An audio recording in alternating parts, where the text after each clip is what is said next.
our distinguished brothers and sisters from the press, the media persons who've been with us the last few days. We are all very, very grateful for your time and for the effort that you've put in. I think we are all very, very impressed by the coverage so far, and we are hoping that in the course of the week, various conversations will still go on about the campaign and all the issues that have come up. So without further ado, let me say we are expressing deep gratitude, and we are thanking God for the safety of our movement and all, and hoping that all of us can get back home very safely. Together, let's work very hard so that we can win this. So let me just say that Mr. Mahama and the team are all grateful. I'm hoping that the campaign manager will be joining us soon, and all the other members who traveled with the campaign team. So as you all know, we started a few days ago. We've come to a very successful conclusion, and we are hoping that the next few steps will be just as good, and hopefully you'll still be with us and give us similar coverage and similar attention. So to all the media outlets that allowed you to follow us, we are also very grateful and sincerely appreciate the sacrifice and the effort. So may I now say very quickly that we'll have a very simple procedure.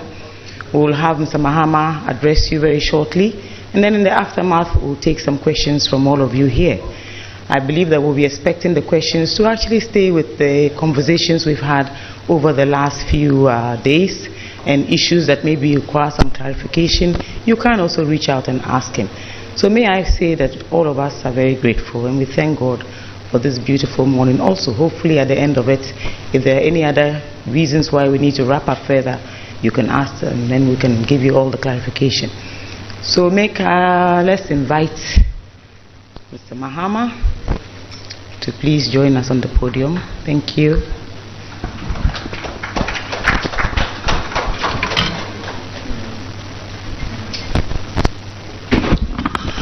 Thank you and good morning.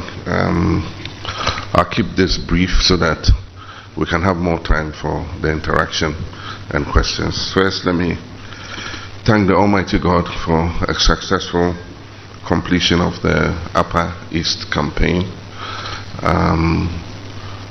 We have done it smoothly, without any casualty, no incident, no accident, and we thank God for our lives and thank God for protecting us.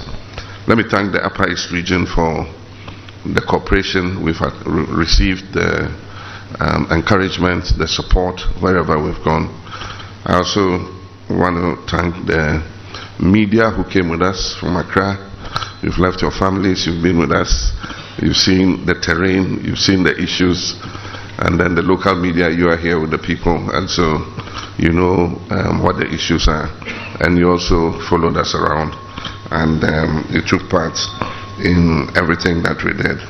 I want to thank the security forces, especially the Ghana Police Service, for the protection they gave us wherever we went. I want to thank the military for the protection they gave us when we were in the Boko area. I also want to thank our regional executives for a good job done. The organization was perfect. We started almost always on time, but we normally run beyond that time. We intended that we should be able to close early in the evening, but sometimes we had to run late. I want to thank all the chiefs and people who had patience to wait for us, even sometimes when we had run beyond the normal time. The issues are still the same. It's mainly a farming region, and that is the main preoccupation of the people, and issues of farmer support, access to modern mechanized farming, access to agricultural inputs, fertilizers, seeds, weedicides, pesticides, the common complaints that we hear. And we need to find a way where we can support the farmer in a seamless manner that is more sustainable than we've done in the past. Planting for Food and Jobs and other programs that we've had in the past have been a shot in the dark and really not sustainable programs. And that's why we think that the Farmer Service Center concept, where we register the farmers, get to know who the farmer is, know the acreage he's growing, know the crop he's growing, we know his family, we know what he's doing, and all that would help us to be able to target that farmer for specific support. And so if we set up the farmer service centers in the districts, all the farmers in the catchment area would have to register.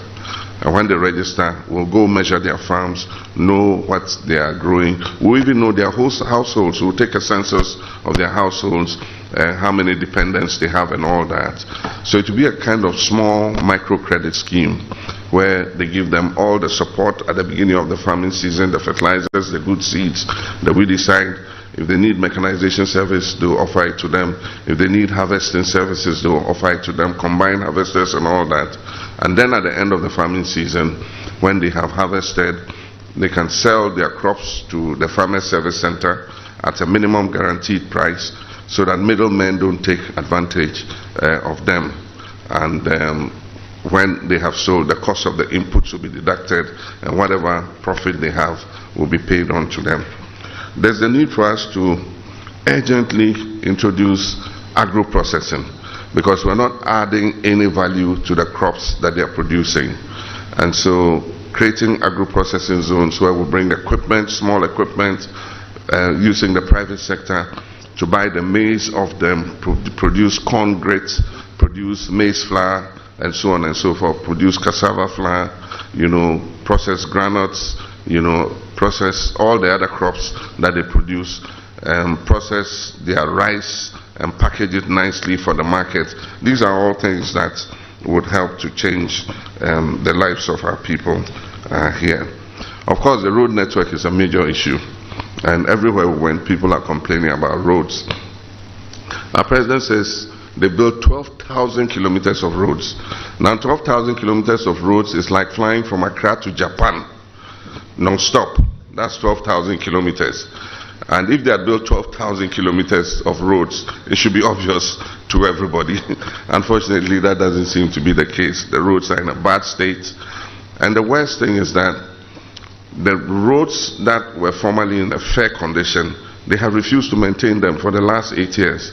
And roads that I knew were good just 4 years ago have deteriorated so badly because there's no routine maintenance schedule for patching the potholes and all that. While you build new roads, you must be maintaining the existing road network so that it can serve for longer. If you take the Tamale to Bolga road, it's virtually falling to pieces. This road was built in President Rawlings' time, and it's like 16 to 20 years old, and there's no proper maintenance. It needs an asphalt overlay because of the heavy-duty trucks that use that road to connect to Burkina Faso.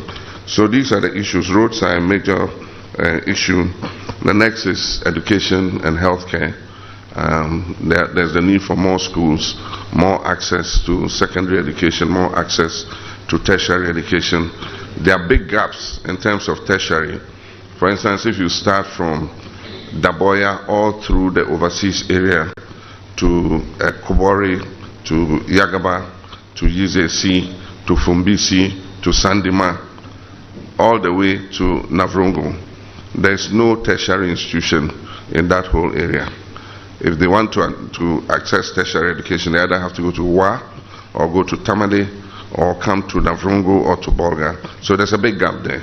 And so we need a tertiary educational institution there. Considering that the activity there is mostly agriculture, whatever tertiary institution we put there should focus on agriculture as an issue. The next most important thing is unemployment. Indeed, it's number one.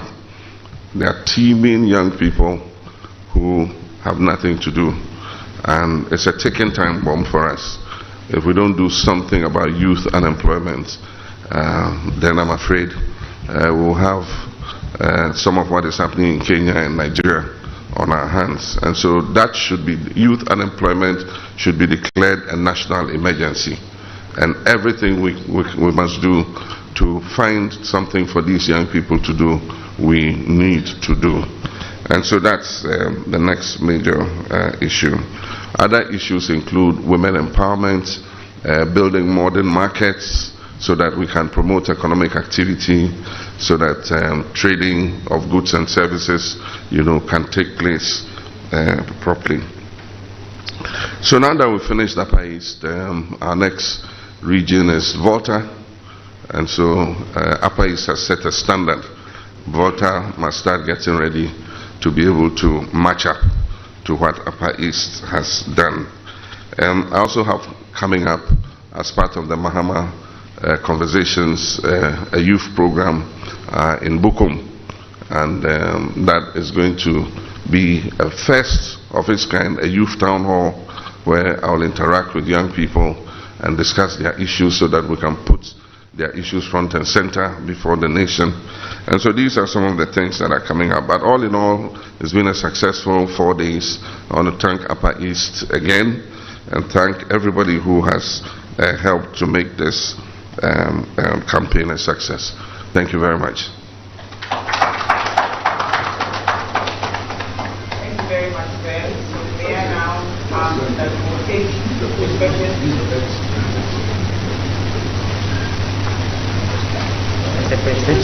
I thought this was a presidential podium. Okay, so we'll take the questions in batches. We'll take the first 3. We'll ask. Thank you, sir. We'll ask Mr. Mahama to answer, and then we can take it from there. So, Beatrice, can you take and pass out? I think there's a microphone here, so if they can please, yeah. Yes, please. So, yes, for those who have questions to ask, yes. Yes, so just in any order, please, yeah.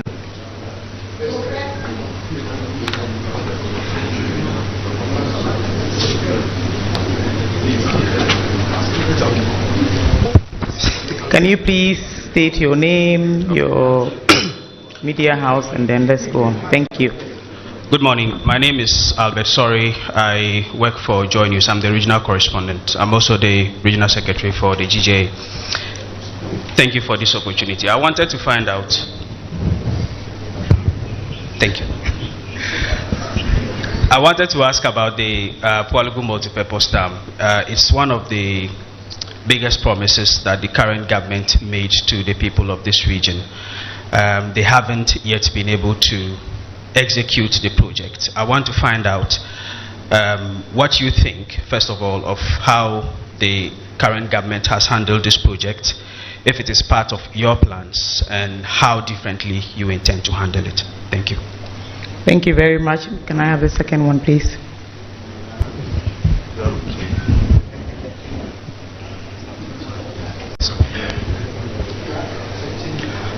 Good morning. My name is Anaya Joseph Napoleon. I represent Group Indum. That's Indum's media. My question to you this morning is I want to know what steps will you take to reset the economy? You know, the economy is in shambles. So we are looking at the steps you want to use to reset the economy. The second question is that we are looking at how feasible is the the 24-hour economy. Is this something that is doable? And the last one is a suggestion. You said you want to create for the people of Boku a new region. I want to suggest maybe why don't you create more districts? Since when you create new regions, you're going to spend much money on it. Since development is for the people, we are looking for more districts that will help instead of the regions. Thank you so much. Thank you very much. And I said one question per, but of course we have. Thank you very much. My name is Anthony Adongo Apubeo. I work with the Ghana News Agency. Mr. President, my first question has to do with roads. And I was very grateful when you talked about the roads throughout your tour. The Bolga-Boku road was one of the major roads that you cut short for work to begin in Upper East region. But unfortunately, you couldn't finish it before you left office. The present government has done something on it, but he hasn't finished. First of all, are you prioritizing it when you come back? Secondly, if you look at the quality of work that has been done, I was in Kasua during the time you did the Kasua interchange. And then within the 4 years, we were able to finish with the work, except some few things. And the quality of work that was done there, if you compare that to the road, the work that has been done on the Bolga-Boku road, you see the difference. And I think we also deserve the same first-class road that was constructed there. I don't know, when you come to power, would you improve upon it and then continue? Thank you. Yes. Thank you very, very much. So may I now ask Mr. Mahama to please give you the responses. Thank you, sir.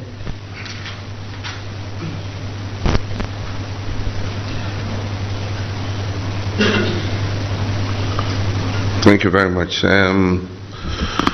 Palugu has been on the drawing board for quite a while. When I was president, I was very familiar with the project. It's to serve three main purposes. The first purpose for which it was conceptualized is flood control. And so it was supposed to have a weir, and the water will be restricted. And during the season when it is raining and it is expected that the Bagri Dam will be opened, a lot of the water would be let go so that it lowers the water level, so that when the water from Bagri comes, it will not flood as extensively as it used to do. The second objective of Palugu was to irrigate a huge expanse of land, I think about 10,000 hectares of land, for agricultural purposes. And then the third, which is a byproduct of the dam, was to produce about 30 to 50 megawatts of power. And so it's a very important project, and I think that we didn't start it because we were not able to yet procure dedicated funding for it. Because for a project like that, when you start funding it, it must continue to its completion. And so when this new government came, they took it up, and in 2019 they cut short for it. But I noticed something. They said it was going to be funded from Government of Ghana budget. And I knew that that was going to be a problem. Because to have an almost $1 billion project funded from Government of Ghana budget, then you can be sure that it will face the hazards that every other project that depends on the consolidated fund faces. And that is exactly what happened. Of course, it made a lot of political capital for the president's party in cutting short for that project. But I mean, one knew that it was going to face very difficult challenges. Unfortunately, we have rather lost money because almost $12 million was paid for no work done. You go to the site, there's absolutely nothing there. And so somebody has caused financial loss to the state, and must be held to account to come and answer what happened. But it's a project that is desirable. We intend to continue. We're not going to abandon it, but we're going to look for a source of dedicated funding for it so that we can push it from start to finish without the kind of hazards that projects like this face when they depend on the contingency, on the consolidated fund. Talking about resetting the economy, everybody knows what the issues of our economy are. It is the structure of our economy. We borrow and we spend. We live above our means. We run a budget deficit that we carry on every year continuously. But recently, a new phenomenon was added under this government, and that was overborrowing. The reason for the crisis in which we are is that this government overborrowed, spent more than it was earning, and in addition, our traditional sources of income, they mismanaged. And so you have a situation where you are spending more, you are borrowing more, and yet the hen that lays the golden eggs, you're killing it, and so the golden eggs are not coming. And so what happens is the cocoa sector has collapsed completely. Cocoa sector in syndication used to bring 2 billion fresh cedis into the economy every year. This year we hardly were able to borrow even 800 million. And so that is a traditional source that has held this economy since Gordon Gisberg's time. They have come and mismanaged it. Produce Buying Company has collapsed. They are selling their assets. Produce Buying Company bought 30% of the cocoa that we exported in 2016 when I was president. Today, they have bought zero, and the banks are selling their assets. The workers have not been paid for 10 months. And so, while spending more and borrowing more, the traditional sources of income for this country have been destroyed. Aside from that, I worked very hard to bring on 2 new oil wells to increase our revenue and our volumes of oil and gas. The advantage is, if we get more gas, it helps us to bring the cost of electricity down because we don't need to use heavy fuel oil to fire our thermal plants. We use gas. Right now, we have a shortfall of about 25% gas, and so we have to fill it with crude oil. And you know what happens when the prices of crude oil go up, and our electricity tariffs also go up. This government, since they came for 8 years, have wasted everybody's time. There's been no major development in the oil and gas sector. Indeed, those who were even producing oil and gas, they've hounded some of them out. ENI had to evacuate all their expatriate staff to Cote d'Ivoire because of some litigation that was going on, which the president should have stepped in and resolved. He never did that. It went all the way to the International Court of Arbitration before a decision was taken. Now they're calling ENI to the table, calling the other partner to the table to discuss an issue that they should have done 3 years ago. And so there's been no addition in terms of oil and gas. We should have been getting more revenue from there. That one too is down. And so you have a situation like this when the government is overspending, overborrowing, and at the same time making less money. I mean, taking the wrongest decisions in the sectors that should be bringing in additional money. These are some of the issues that have happened. So I've signaled that we're going to declare an emergency in the cocoa sector to boost up production as soon as possible. We should be able to do that in 1 season or 2 seasons. We should be able to bring cocoa back by giving the farmers an attractive price, providing them with the inputs so that they can increase their production, so that we can export more cocoa, bringing new technology, grafting, small-scale irrigation schemes, so that when the weather is very dry, the farmers can use boreholes to water the cocoa to reduce the stress on the trees. These are all things that we'll do. We must get more from our extractive industry. So we're going to look at the whole mining sector and see how we can get more in terms of Ghanaians' participation in gold mining, in all the mining industry, in terms of getting more revenue from mining.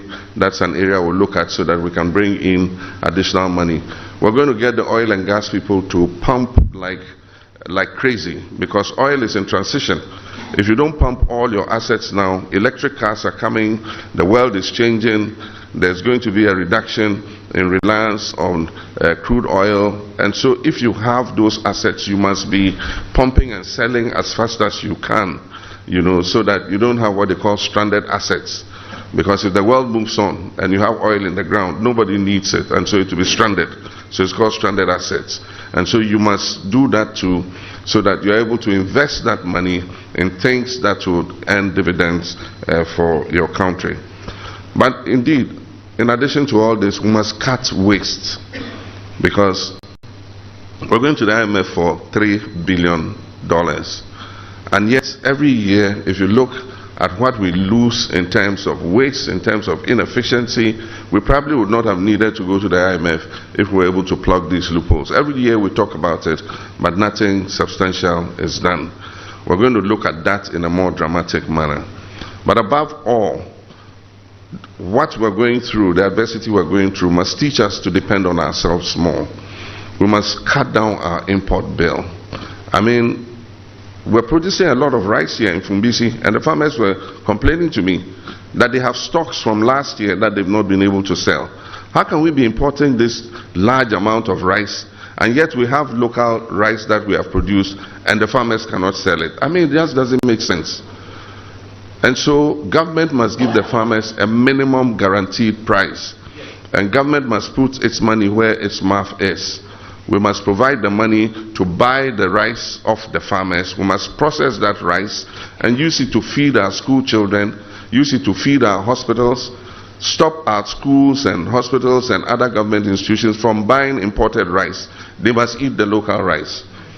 And so that will give a market for the farmers to be able to continue to invest in their farms. We must provide them with processing facilities.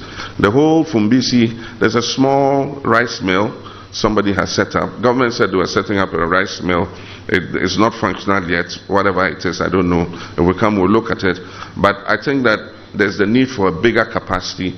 There's a big rice mill in Nyankpala, Avnash, and I don't know why there's not a connection with buying the paddy from here and processing it there. But these are all bottlenecks that the Ministry of Agriculture must look at and resolve. We need to add value for the farmers. And so if there's a processing plant here where they take their rice and the rice is processed and back packaged nicely, it adds value. The farmer will get more than just selling the paddy. The paddy, the market women and middlemen come and buy it for cheap. They take it to Accra, they process it and put it on the market, and they make the bigger margin than the farmer makes. But if we have a processing plant here that processes the rice for a fee for the farmer and adds value to his rice, then he can sell the rice at a higher value than he's doing currently.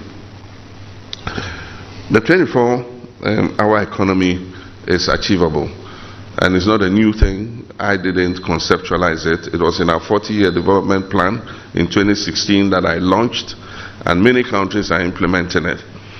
If we continue to work 8 hours a day, it will take us 30 years to come out of this financial crisis. We need to speed up. And that's why I give the example of the pharmaceutical sector, and that's just one sector.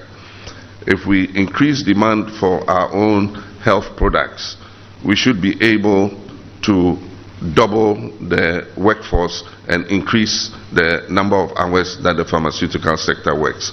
And so for analgesics, that is painkillers, for antibiotics, for cough syrups, for ARVs and drugs like that, if we say we're going to buy our own local production first before we look at imported drugs, it will give our pharmaceutical companies more money. It will make them able to add on production lines. And then they will not need to work from 8 to 5. They will need to work from 8 to 12 or 8 to the following morning.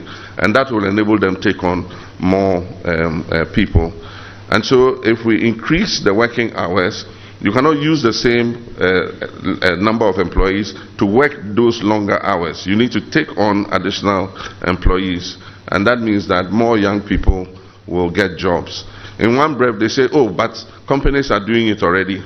Then another breath, oh, we don't die of 24-hour economy, we don't understand it. How did you know companies are doing it already? You understand that companies are doing it already. But in the same breath, the same person will say, but we don't even understand it. You know, and there are some people who made their minds that they don't want to understand it. And they say if a person is not asleep, you can't wake him up because he's not asleep. He's awake already. So how can you wake up a person who is already awake? So it's something we'll implement. The new projects that we'll bring in, if we have new rice processing plants that are processing the rice of the farmers, we'll let them work 24 hours a day so that they can employ more young people. My father had a rice processing plant. My father was a farmer. I used to work there on vacations. I used to work the night shift. I remember there was a night shift we used to work in. You work 1 week on day shift, and then the following week you go on night shift. And it used to happen like that. And so it's possible, and we would, not the other, it's possible. This is, it's possible, 24-hour economy.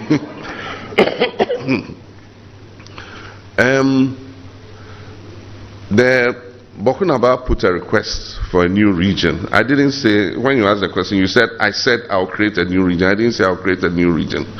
He put a request for a new region. And I told him that the criteria for new regions is 1, population size, 2, land size, and 3, economic viability. And I said that there's a process, a constitutional process for doing it.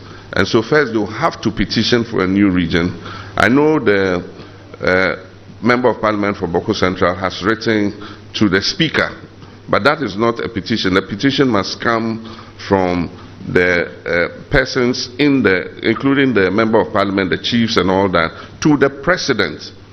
And then the president has to set up a commission of inquiry.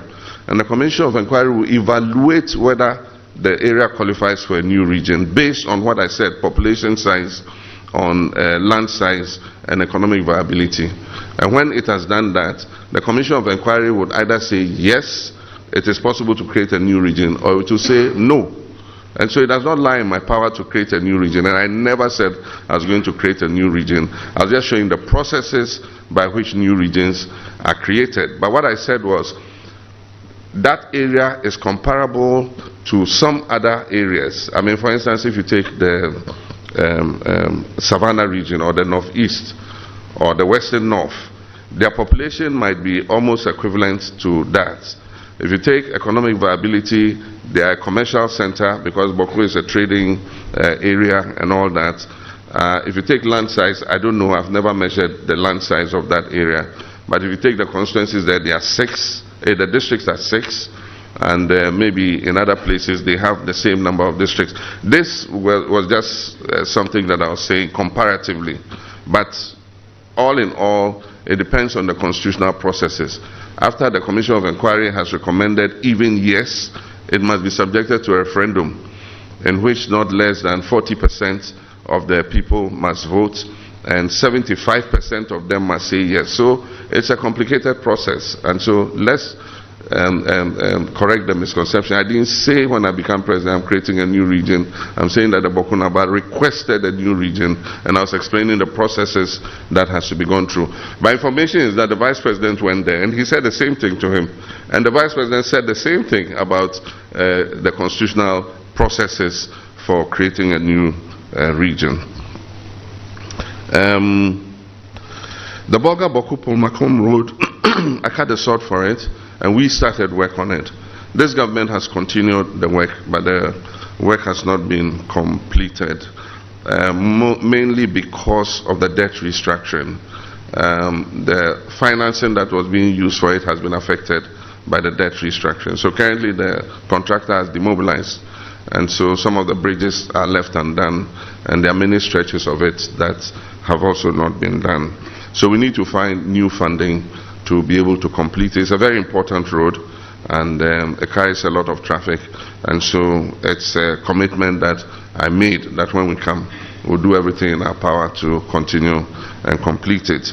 With regards to the quality, it is a double surface dressing road, and so it's bituminous, and so it's not the same as the Kaswa. Kaswa is an asphaltic concrete road. This is a double surface bituminous road. But it is always a first step to do a double surface bituminous road, and then later you can come and put an asphaltic concrete overlay on it, because you'd have done the sub base of the road already. And so at least we have a first step. Let's complete the road so that we can have traffic going to and fro. And when we have the financial wherewithal, we can come and put an asphaltic concrete layer over it, so that it can last longer than it currently can. It's something we'll prioritize, and I think that's the third question. That's all. Thank you. Thank you very, very much, sir. And I recall that when you discussed the matter to do with the new region, you actually used the word consider. I recall that vividly. So yes, I think that he's giving you ample clarification. So can we have the next set of questions, please?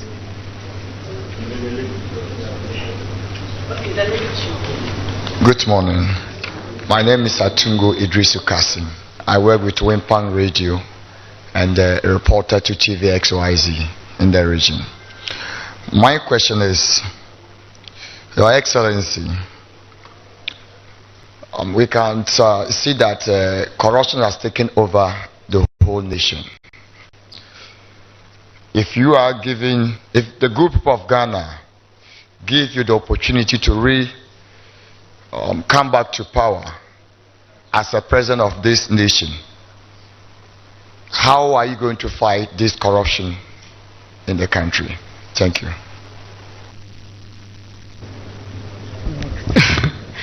Good morning, and my name is Emmanuel Okolok of Word FM, and thank you for this opportunity. His Excellency, during your visit to the Talisi district, the parliamentary candidate Daniel Don Mahama did mention that the Frafra speaking community have no training college, and for that matter, the next NDC government will establish a training college in Talisi, which will be called the Bonaboto Training College. I want to find out from you if backroom conversation has gone on for this particular training college, and what will be the purpose of the training college. And also, I want to make an appeal. And it has to do with farming. If you take a look at the Upper East region, most of us, we are farmers, and bringing like your service, farmer service center that you spoke about, for me, I would like you to add solar mechanized boreholes to it, which will be more closer to the farmers than the dams that we are digging everywhere, because this will improve the farmer to be able to have at least his own farm within his own backyard, whereby he will not need to travel to other places to farm. And besides, some of our farmers during the dry season farming, especially the dams side, some of them have to pay money to the landowners to be able to access the land to do the irrigational farming. But once they have a solar mechanized borehole which is closer to them, at least they can be able to do their farming in their own backyard. We all also know that if you take a look at the Upper East region, still on the farming issue, the government has introduced one village, one dump. I think it's helping, but to improve on it, we should have one village, 10 boreholes, mechanized boreholes with huge polytanks, which can help the farmers. And in that case, the agric extension officers can take in charge of that, and they can also contribute every monthly. They pay a quota so that district assemblies can also get something to be able to maintain the project. So I think this is what I want to add to it. If only Ghanaians give you the power, the nod to lead the country once again. Thank you. Thank you, Emmanuel. Thank you very much. My name is Vida Akurbiri, Radio Grune. It's a community radio station in Bulgaria. My question is, the young and the old are crying for hardship in the country. Do you think when you become the president of the Republic of Ghana, you'll be able to change the hardship? Thank you. Thank you very much. Mr. President, can we please have you? She said the third one is about hardship, please. Can you do something about the hardship? Yes, there's a lot of hardship. Thank you, sir.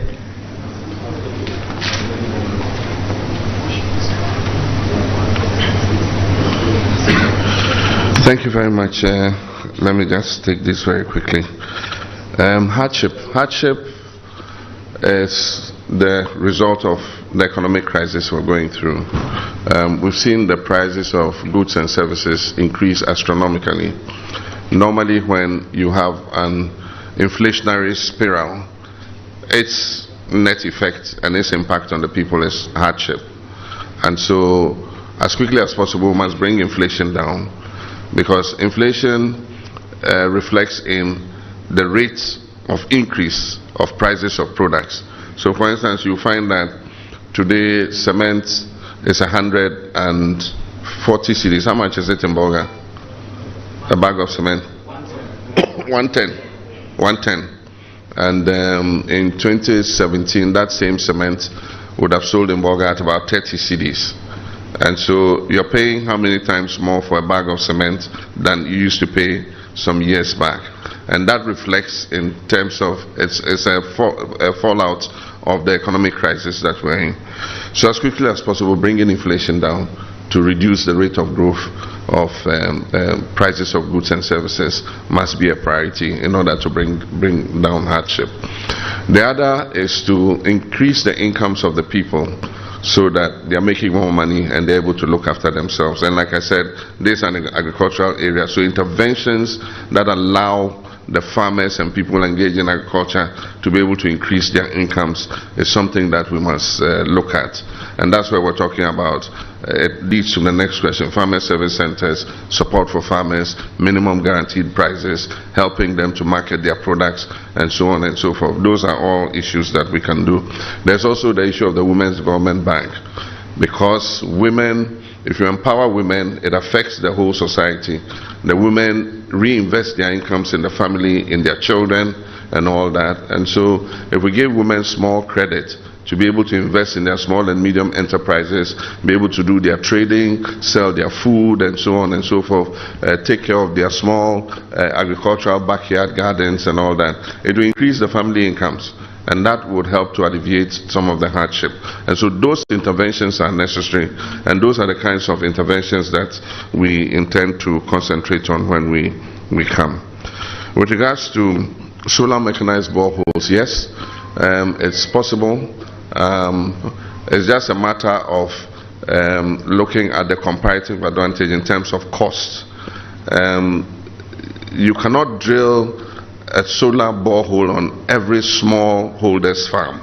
That's the problem, because the cost of doing one mechanized borehole will probably be far more than the output of the farm. So you need to get a bit of scale to be able to use that. I have a farm. I have drilled 5 boreholes, and I use the boreholes for irrigation. I have an onion farm. I do soybean. I do maize, and I have drilled at least 5 boreholes. But I'm talking about 300 acres, and the boreholes are yielding quite well. One of them is an aquifer, so I've not put a pump in the borehole, but the water just keeps coming by itself. And it's not everywhere you get a good yielding borehole. So you might drill somewhere and get nothing. You might drill somewhere and the quality of the water is not good enough. And so it's not like a final solution for agriculture. And that's why we try to put in irrigation dams. This government did not understand the concept of dry season gardening and irrigation dams. It's not a small dugouts that they do that can sustain dry season gardening. You must look at the topography of the area, do the dam, and make sure that the amount of irrigable land is enough to sustain dry season gardening. And that's why we started a Tamni Dam. Tamni Dam can irrigate about 3,000 acres. And so if every farmer has 5 acres and is growing onions and tomatoes and all that, it will reduce the amount of tomatoes and onions we have to import from Burkina Faso and Niger. We have the Via Dam. We got some money for it under GCAP. You know, this government did not apply it. Eventually they went to Parliament and varied the use of the money and put it into planting for food and jobs. So the expansion that should have taken place in Via so that you could allocate more land to the young people to farm has not been done. We did the rehabilitation of Tono, but Tono is not being put to full use yet.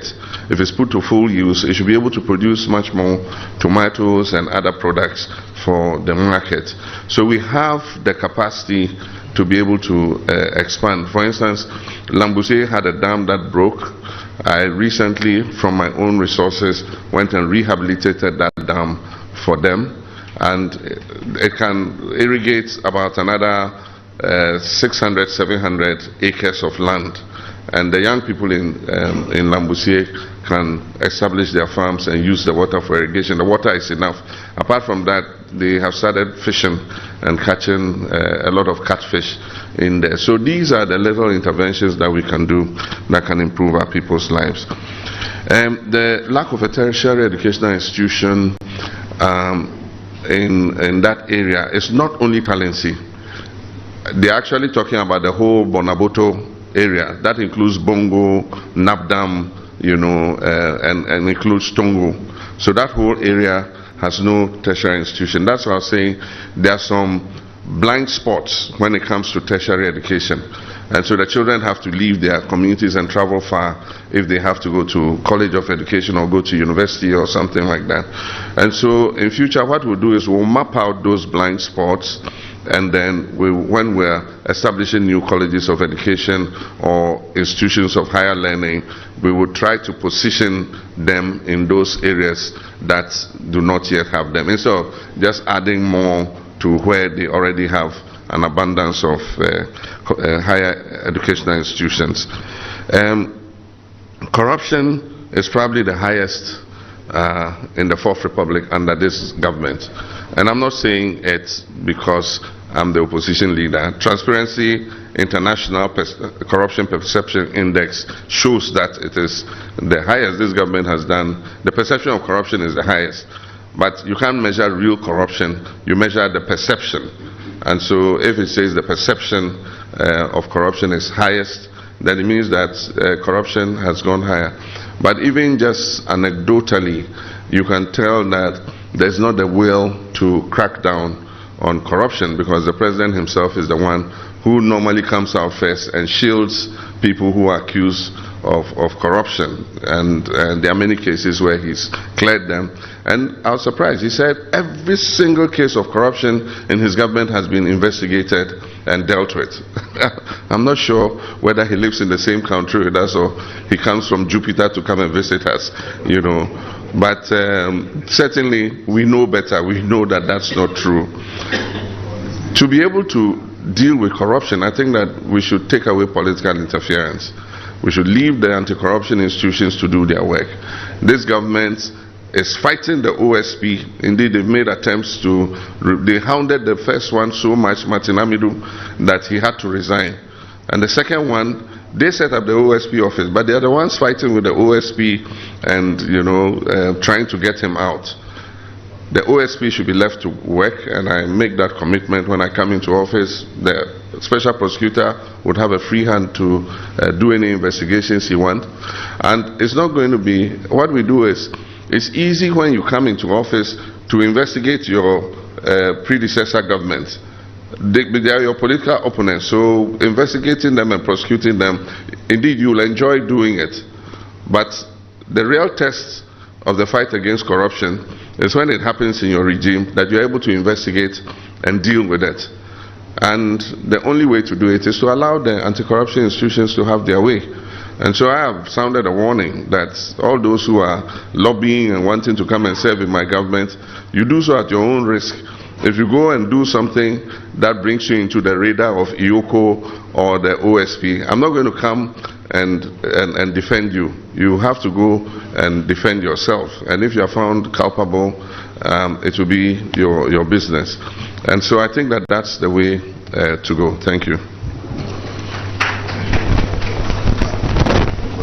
Thank you, sir. Thank you very much for the clarification. So we'll take the very next three sets. I can see Mr. Agbagba with his hand right up there. Yes, so if you can please join them. My name is Kwame Asante. I work with Unia TV, Unia FM. Your Excellency, please, I would like you to answer my question in three for me. One, you mention of cooperative mining. Okay. Ose oba introduce cooperative mining. Me pese yehu the cooperative mining no omobeya ebebo yensa se ye kwaye ene yensuo no ho ban a enkonko se titiu ene etifi epoye mantemu ha yenhyede ni nnua bebre ni ade ewo ha no the mining no mbeye na ensei ye environment no. And two, se ohwe ahokeka emabu na ewo mantemu mu edihia wo ewo enafua enan a wo de kwa aprobo no mu a ahokeka wo mi ye pa me pese mihu eni das wo ben ena wo ho ede masa emabunu ya omode ahokekan ebehia we medase. Thank you. My name is Mark, A1 Radio Boga. Your Excellency, very recently, the Ghana Statistical Service conducted the Multi-Dimensional Poverty Index. Now, if you look at that index, 43% of the people in the Upper East region are multidimensionally poor. Again, the level of intensity is 47.5%. This measures poverty across 4 dimensions and 13 indicators. Your Excellency, you were in NAPDAM recently. That same report tells us that 6 out of 10 people in NAPDAM are poor. Again, if you look at the national picture, about 7 districts out of the 15 in the Upper East region are bottom 15 of that MPI across the country. I'm just curious, if you have a specific plan for the Upper East region beyond the national policies that you hope to implement. And just very quickly, Your Excellency, I'm just curious whether you are going to cancel again the teacher nursing trainee allowances or you are going to let it remain as is. Thank you very much. Thank you very much. My name is Sadat Dabo. I work with GBC. Your Excellency, my question is, Galamsey is a major problem in Ghana. And for that matter, Upper East region and the Talented districts is becoming the mining hub of the nation. What is your vision for the mining sector in the country and Upper East region? Thank you. Thank you very much. Okay, sir, so we can have.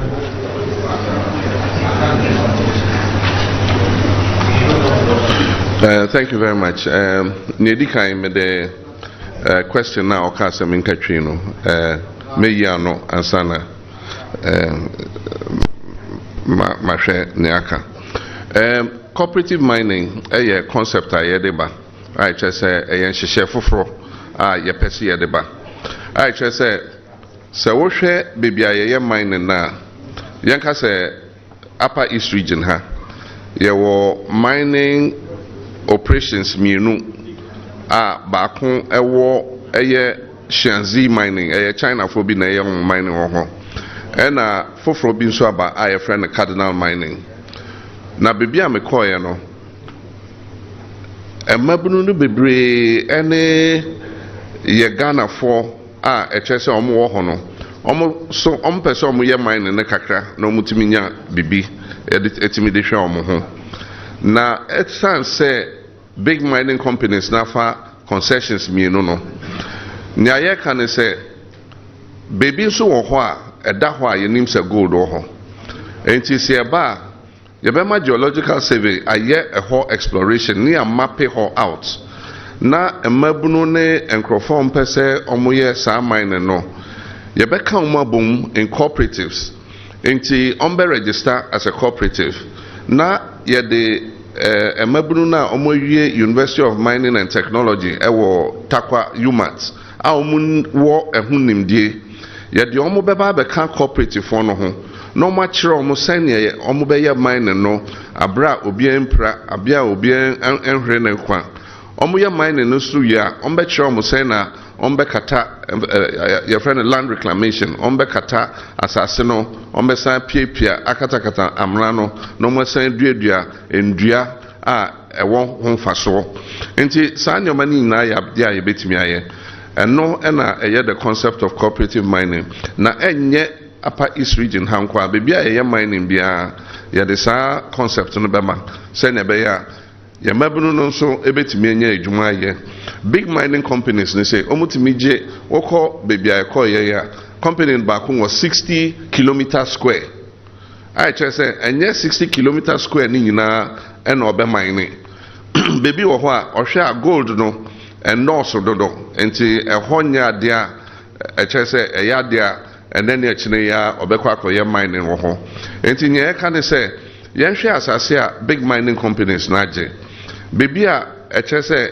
gold no enhyedan noso a omani ennaso se ombekwa akoye bibi wo ho yentimi ntwa ho kakra na ye mabunu no ye de omo ye cooperative na etwitwa ama omo how many acres no omo so omo akotutu kakra ne ombenya no na omo de ahwe omo ho omo wie nso a na omo a ye de omo aka omo ho a omo mining ho nim de omo be kire omo se ne de bulldozer no be piapia akatakata amra no na omo nya forestry for no mama omo nnua no omo duadua eguso na echese asan abeyeye biom enti no ya de a wo se ehwe say Senya Emamnu Ebo Jeme so Abra Meba Upper East region no Yadia Menije ye na minim se ejna se omabamwe bu because omosha and sema abanwe ekachire omo Nana Akufo-Addo ene ninua baomia ensema omokan bosha omoshe omoni ade ni na omo ntimi endi so nti ama emabunu no abamu omo hu omodachi yie nti omo pensensen mu omo pese omo sesa nti bebi amekobia omo boje me so na eyadia na meni so ye and also ehye cry say me ba e wo se me ye dwumaden na mitimi eye adea ebebie kwan ama omo ma omo so ometimi anya adwuma ye na ometimi ahwe omo ho enti eno na esie question edition that one was in English. Multidimensional poverty. Multidimensional poverty has increased.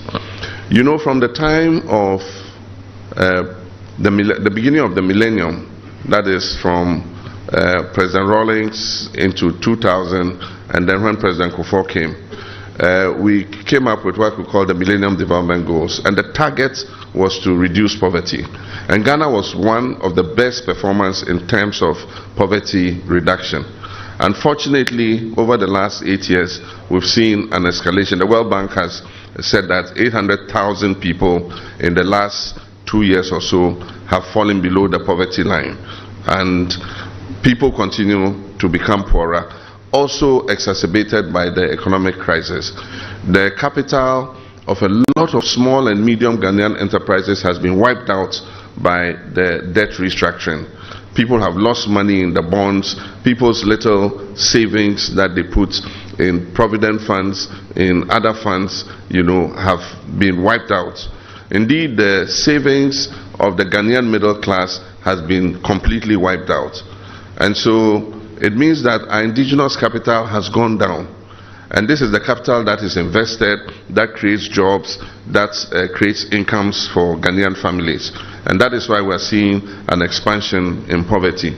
So as quickly as possible, we need to rebuild indigenous capital. We need to give Ghanaians opportunities to be able to recoup their savings. In places where we think we can do restitution, the president I hear gave the instruction that 50,000 bailouts should be paid. Some of these provident funds run into millions. And so you give them a first 50,000 bailout, another 50,000, that's 100,000. You owe them, say, 10 million or 11 million. What is 100,000 to a group like that? You know, and so we must take it more seriously. If government made a mistake and has to recompense these people, we must find the money to do so, so that they're able to get their capital back and be able to invest it. And that is the only way we can get our people out of poverty. You see, we must have specific programs for the poorest parts of this country. The problem with this government is they treat everybody the same. And so when they came, Coastal Development Authority, Middle Belt Development Authority, Northern Development Belt Authority, it's like, and you give money to all these authorities, and so you're not targeting where the pockets of poverty are. I think that in going forward, we must look at where the poorest parts of this country are and target our poverty alleviation measures to suit that. But even now, it's getting worse because there's been a marked increase in multidimensionally poor people in Ashanti region. And you would have thought that, you know, that would be a more economically buoyant thing. So it shows that the spread of poverty over the last 8 years is affecting even some of the regions that, you know, we would have thought should be, you know, more economically advanced. And so we need, one, to stabilize the economy, stabilize the currency, bring inflation under control. Government must cut expenditure, cut its coat according to its cloth, you know, not overspend, you know, more than it can, create more space for the private sector to be able to get credit to invest, you know, bring interest rates down. Those are the things that we must do immediately. Otherwise, if this crisis continues, more people will continue to sink below the poverty line. Teachers' allowances. What's the use of the reintroduction of teachers' allowances when you can pay them? Nurses' allowances. Government owes, in some cases, 30 months. Some people have gone into school from first year to third year, completed, and never got an allowance. Government is pretending to pay the allowances for political expediency. And, well, we were substituting it with a student loan. The students were not happy, and indeed, let me even explain how we did it. We didn't cancel it at once.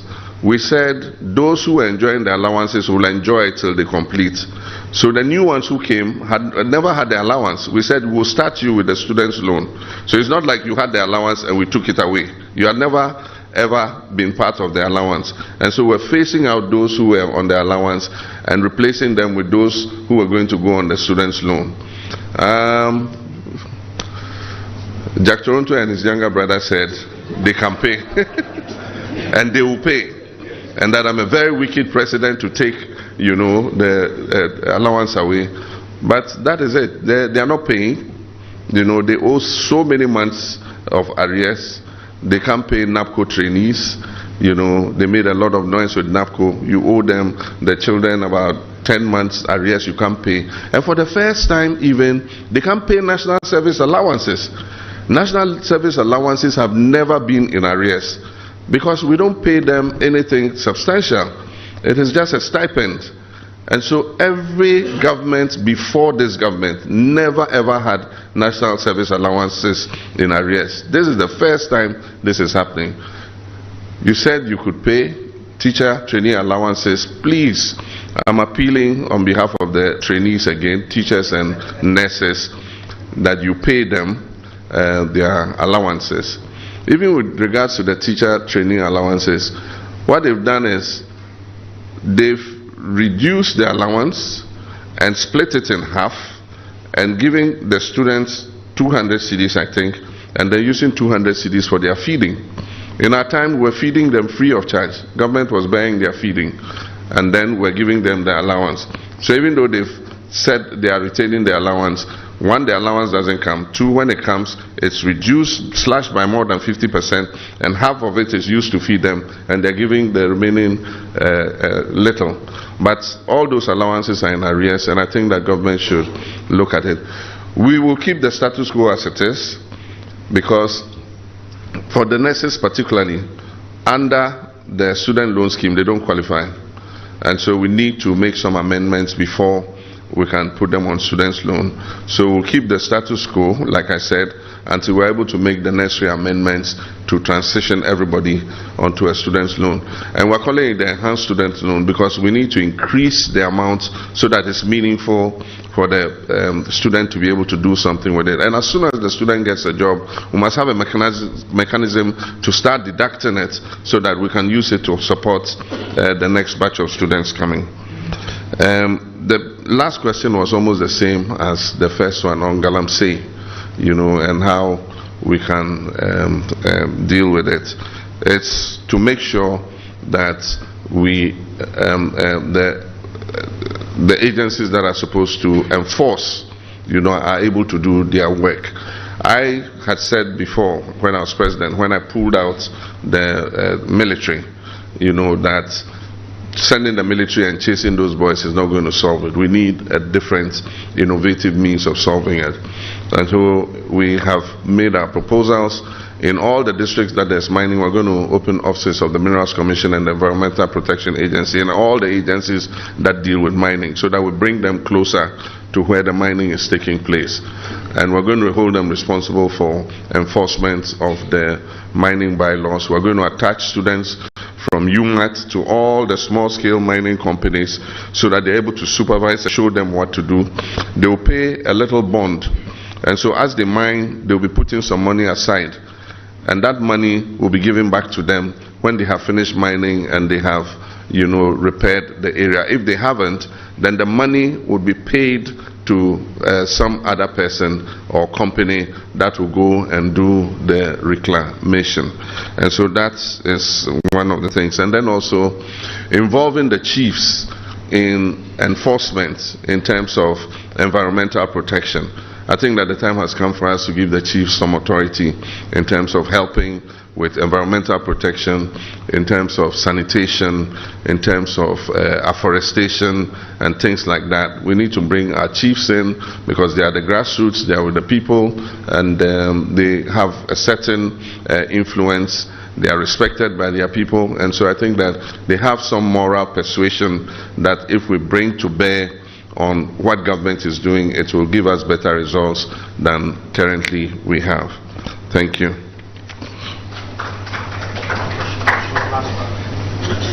Thank you very much, sir. So we have the last three. We are actually running out of time for our next program, so if we can please be very quick. Thank you very much. His Excellency, I want to let you know that the life of our elderly mothers in the north, and specifically Upper East region, is in danger. This is as a result of witchcraft accusations. Witchcraft accusations is becoming a trending norm as far as the Upper East region and other parts of the country is concerned. The bill that was passed by Parliament has not actually received any accent by the President. I would want to know, if given the opportunity, what would you do differently? Mr. President, development is something that is very dear in some of us, our hearts, as far as Upper East region is concerned. Mostly we hear from your appointees, especially the 14 MPs representing NDC in this particular region, that their mother is not in the kitchen. Mr. President, we want to know what you will do differently if given the norm when it comes to power as far as development of Upper East is concerned. Let me have it here, sir. Thank you very much for the opportunity. My name is Gilbert Mauli Agbe, Upper East correspondent for Daily Graphic. Mr. Former President, I'm sure it has been brought to your attention the issue of skyrocketing poultry imports, particularly frozen chicken, which also poses health concerns for consumers. In the Upper East region, specifically in the Zebila area, there is an abundance of guinea fowl. The local community has repeatedly called for a processing factory to convert these birds into frozen food products. My question is, what viability do you see in creating a sustainable poultry industry around guinea fowls to reduce our reliance on imports? While I'm aware of past political initiatives related to this, I would like to know your stance on the potential for this industry to thrive. Thank you very much. Good morning and thank you for the opportunity. I'm Nicholas Azebire, Dreams FM. Your Excellency, you were right when you said going around the issues are largely the same. In the Upper East region, they have remained unchanged. This is your stronghold. The Upper East Regional Hospital has been one issue. We have the CK Tedam, that is a medical school. We do not have a tertiary facility, a teaching hospital. What will you do? And also the airport issue. And what will you do with the NDA? Thank you. For the opportunity. My name is Jarvis Avoka. I work with ZFM in Zebila. Your Excellency, I was happy you touched on the Bolga-Boku road. However, another important road as far as this region is concerned is the completion of the Eastern Corridor Road. I think that it passes through Napanduri in the northeast, through Garu, through Misiga, and then to Kolugungu. All the literature I've read on that road, there's nothing that talks about this particular stretch I've just mentioned. I don't know, is it still in your plan that when you come to power in January, you focus on that particular road, and will this stretch be given attention? And then finally, Upper East, we know this is a region with close proximity to Burkina Faso and other neighboring countries. The troubles in those countries also affect us. We have had refugees running to Ghana. I don't know if your team is aware of the security challenges that this region is faced with due to the happenings in other countries, and what are your plans for dealing with this? Thank you. Thank you very much, sir. Can we have you take these ones very quickly so we can wrap up? Thank you, sir.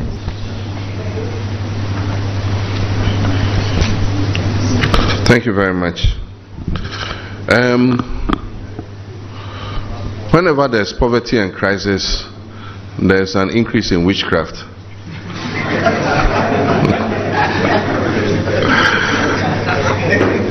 Because people don't tend to take responsibility for themselves.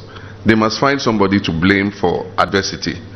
And so if they are not able to find opportunity, they are not able to satisfy their full potential, there's crisis, there's hunger and all that, they must find somebody to blame. And normally they'll look for the most vulnerable person in the society, and these are the poor old women, and accuse them of witchcraft.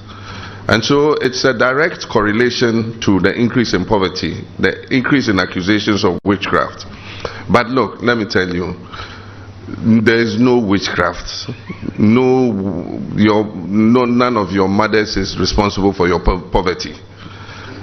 The old woman is looking after herself. She's also struggling like you, and then you come and say she is responsible for your poverty. No old lady is responsible for tying your womb and you can't have a child. It is biological, it is medical. You might have a restricted fallopian tube, you might have some internal condition that is preventing you from giving birth. Your mother didn't fly in the night and come into your stomach and tie your womb, or she didn't go and take it to a witches conference and they cooked it and ate it. I mean, these are superstitions that we must kill. These are cultures that we must kill, and kill completely. I've not looked at the anti-witchcraft bill yet, but anything that will protect these old men and women from being accused of being wizards and witchcraft, I think that is something that we must look at. The president has not assented to it. I don't know for what reason, but I'll find out. But I mean, I have been drawn to the issue of witchcraft because of my wife. My wife's foundation, Lodina Foundation, is the one that has worked closely with the Gambaga witches camp, and she's done a lot of programs for them. She provides them with food, she provides them with cloth, to sew clothes for themselves and all that. So through her work, I've become familiar with it. And one of the things they try to do with the Ministry of Gender and Children and Social Protection was to try and reintegrate these women back into their societies. And so they go and talk to the chief, they perform some rituals, they pacify the family, and then they're able to move the women back. I think that is something that we can continue. I know when we're in government, they closed one of the witches camps because they were able to move the women and reintegrate them in their society. So I think that that's something we should do. But I'll look at this anti-witchcraft bill and see what the issues are for which the president, has refused to give his accent. You see, the point is, members of parliament are advocates for development. And so I think what they're trying to refer to is that they have more access to the corridors of power when their government is in place than when a different government is in place. That's all that they're trying to say. It's like, if my government is in place and I'm an MP from that particular party, I have more access to the ministers, and especially where the constitution says the majority of ministers should come from parliament, then it means that those ministers are their colleagues in parliament anyway. So they can make an appointment and go and see the minister and advocate for something for their constituency. So when they say their government is in opposition, all they're trying to say is that they don't have as much access as they should. But let me explain to you. The members of parliament are not the prime movers of development in the constituencies and the districts. It is rather the district chief executives. And development is not moving because this government has reduced the district assembly's common fund from 7.5% of total revenue that we were paying to 5%. And so it means that the districts are receiving less funds for their own development. And so if you ask the district chief executives in this government, they are really suffering. I really pity them. They are the most long-suffering district chief executives in the history of the Fourth Republic. Because everybody is blaming them for not drilling a borehole here, for not building a school there, but they don't have the funds because their government is not giving them the funds. They've reduced the funds, and apart from that, they are not releasing the District Assembly's Common Fund. Even the share of the MPs, which is a small percentage of it, it's only when the MPs put pressure in Parliament and tell the finance minister they won't approve something for him, then they'll release the share of the MPs. Meanwhile, the one that goes to the district itself is in arrears for so many quarters. And so you can't blame the district chief executives. They just don't have the funds to be able to do it. So I said, when we come, we're going to work to increase the share of the districts back to 7.5%, because the constitution says between 5 and 8%. It should be between 5 and 8%. We went as high as 7.5%. This government has come down to 5%. And apart from that, they siphon off some of the money to the development associations. And so it doesn't impact the district, because the development associations, I say development authorities, they sit somewhere in their office, then they say, go and build a school in Zebila. Instead of, if it was in the district chief executive will identify a local contractor in Zebila to do it. And so the money stays in Zebila. But the development authorities will take a contractor from, say, Bolga or from Tamale and award him the contract to go and do in Zebila. And so when he goes and does it, the profit does not stay in Zebila, the profit goes elsewhere. And that is the effect the development authorities are having. So I'm saying that if you have money for the development authorities, give it to the districts. Share it to the district and increase the share of revenue they have, so that they can invest in their own districts and be able to multiply the revenue in the district.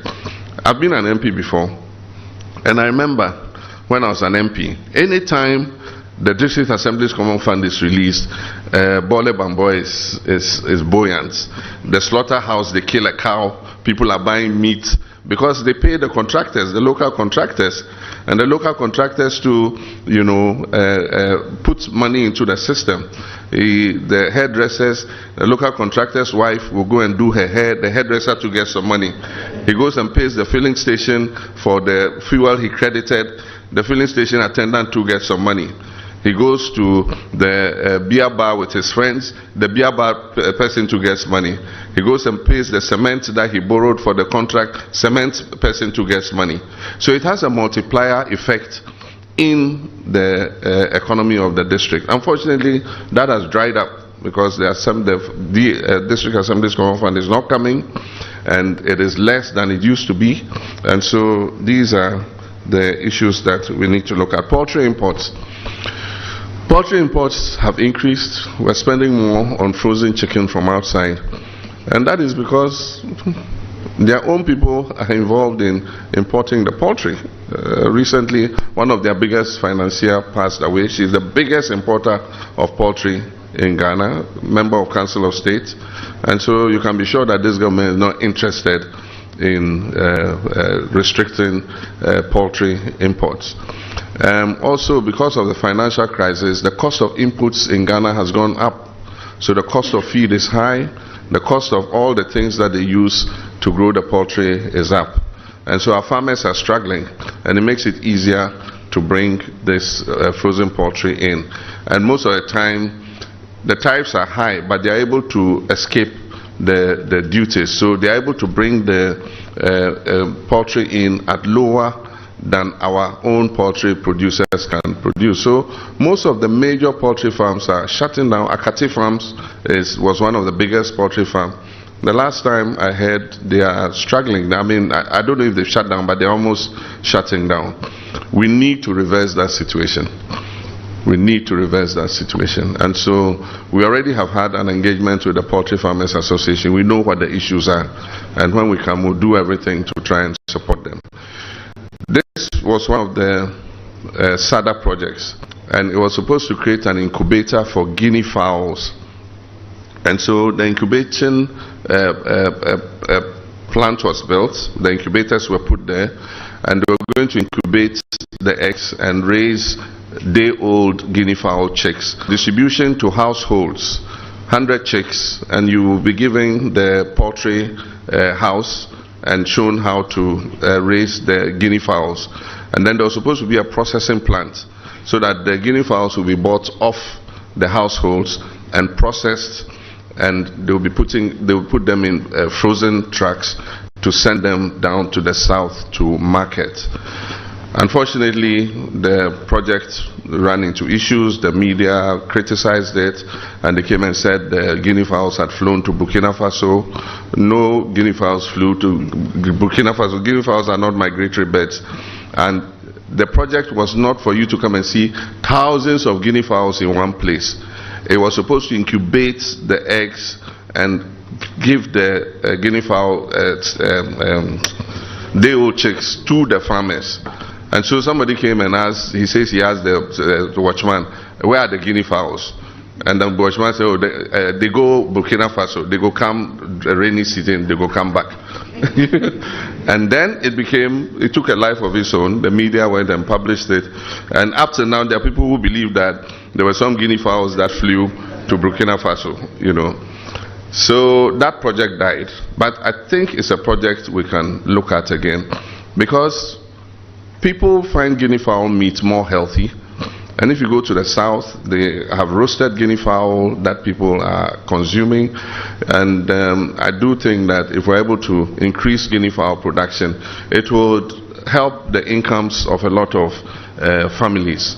When we drive along the Zebila Road, you see vehicles parked, and the guinea fowl is, grilled, and they buy it and chop it up.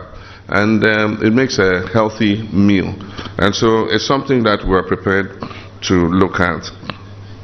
The Upper East Regional Hospital, it's not been completed. We did phase 1. I finished